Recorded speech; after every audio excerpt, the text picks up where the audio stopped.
Shelling its own people with its own navy. Al Jazeera cannot independently verify this footage, but for the first time, the Syrian military appears to be using boats mounted with machine guns to shell the port city of Latakia from the Mediterranean Sea. The coastal holiday destination has now become the setting for the government's most belligerent assault in the country. The death toll and injuries kept climbing throughout Sunday.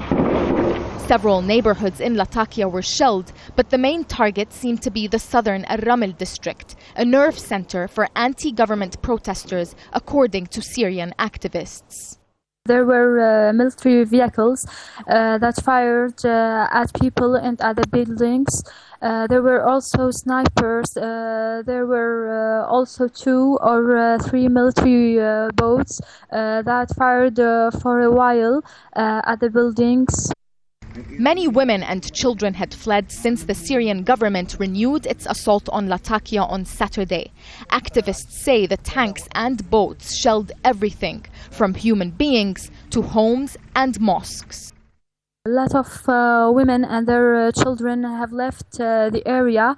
Men are not allowed to leave the area, so only women and children have left. They have fired at a mosque. And there are 2 children, 2 martyrs. They are children at another areas out of Al-Raml al-Janubi.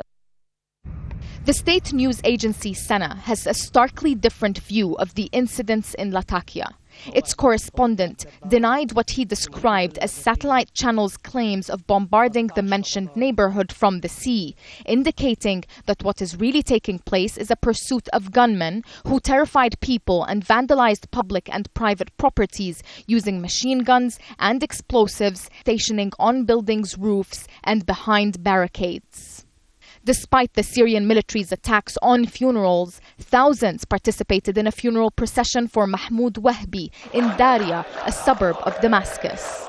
Activists say he was killed on Saturday night when Syrian forces dispersed a protest in his neighborhood. A more defiant Syrian president seems to be emerging despite heavy international criticism of his actions. Some Western countries have slapped sanctions on Damascus, but those don't seem to be working either. And while President Bashar al-Assad maintains that so-called terrorists and gangs are fomenting the unrest, Syrians say their protests are only growing stronger. Nisreen El-Shamayleh, Al Jazeera, Ramtha on the Jordan-Syria border.